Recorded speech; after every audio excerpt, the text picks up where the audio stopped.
Aiming is a crucial component to being a good player in Fortnite. Some would argue that having godly aim is better than being able to build structures fast in the game.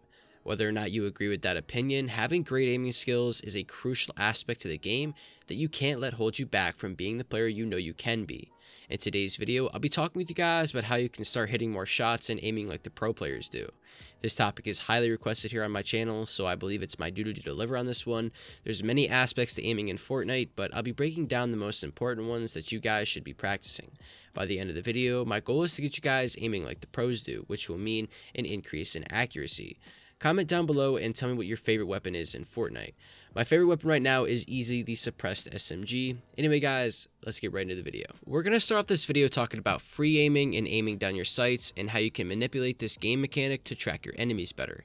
This works both for controller players and mouse and keyboard players. I use the SMG a lot when I play just because it rewards accuracy, and I've used it so much that I'm extremely accurate with it.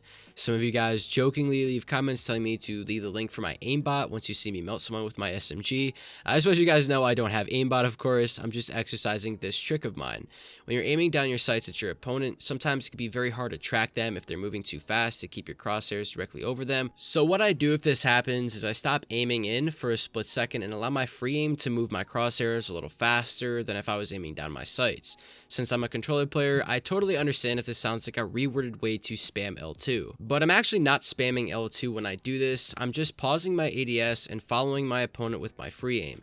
It kind of gives your crosshairs a little bit of a boost in speed to keep tracking your enemy, and again, this works both on controller and mouse and keyboard, and this isn't manipulation of aim assist at all. I'm a hybrid player, and when I do play on mouse and keyboard, I use this trick on there too. So the next time you're aiming at your opponent, aim down sights and then release your aim button to follow your opponent's movement this way, and aim back down sights when you have the shots to take. It works wonders for those who really struggle with tracking and hitting their opponents. We're going to be talking about tracking your enemy's movements next. This goes hand in hand with crosshair placement. My previous videos talking about aiming better talked about how crosshair placement is a requirement to having a good reaction time and having good aim at the same time.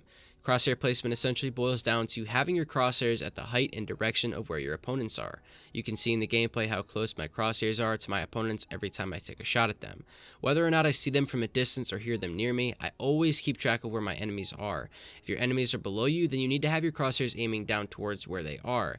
It's not very hard tracking your enemies' movements at all. As long as you can hear them, you can see them with your ears. I know what you're thinking, that just sounded pretty funny, but it's true. If I don't visually see my enemies, I can hear them with my audio, and by hearing them, I can pinpoint their exact location. Another aspect to tracking is something I like to call spot shooting. Spot shooting is essentially going off of predictions of your enemy's movements and sounds. There's so many times where I'm in a fight and I use the sounds of my opponent's footsteps to pinpoint their exact location, as well as where their next movement might be. And by doing this, I can line up my crosshairs and set up a nice shot to do damage to them and give myself the advantage in the fight. That's why crosshair placement is vital to good aiming, because if you aren't ready and don't have yourself established to nail your opponent with a good shot, then chances are you'll lose more fights than you'll win. Stationary shots are also very important to practice to improve your aim. Stationary shots are when you're crouched and stay in the same spot while you shoot. This is a very easy concept to practice, and it's a fundamental mechanic to mitigate the game's bloom. By crouching and slowing yourself down enough to get the first shot accuracy, you'll definitely be able to hit more shots this way. When I fire my SMG, 9 times out of 10 I'm crouched and shooting from a distance. That is, if I'm not very close to my enemy to where I can poke them, crouching and firing is very important to achieving high levels of accuracy. For example, the Scar is not a very accurate weapon if you don't crouch and shoot. If you're having a harder time hitting assault rifle shots, try crouching and slowing down your movement entirely to get the most out of your weapon. Sometimes bloom manipulates the weapon's accuracy so much so that it's extremely hard to hit your shots. I want to discuss very briefly here my opinion on aim courses, since so many of you guys ask me what my opinion is about them, as well as what aim courses I use. Of course, no hate to the designers of these maps at all, because so many people appreciate them and the maps are very well put together. The only issue I see with aim courses is they're really good to warm up with, but not to practice with. The reason for this is because while some of the targets you shoot at in these maps can move around, they aren't the same movements and plays that real players would make. Therefore, it's not really helping you, it's only hurting you. If you guys are trying to figure out how to hit targets more and learn aim assist abuse, these maps are perfect for that. But really what I recommend is you guys get into Team Rumble or an LTM that doesn't actually go against your record and practice fighting real players this way. If this video helped you out or you learned something new, drop a like and subscribe for more videos just like these. Use my code YTVeribus in the item shop. Stay safe, stay positive, stay happy, and chase your dreams. Anyway, guys, I'll see you next video. Peace out.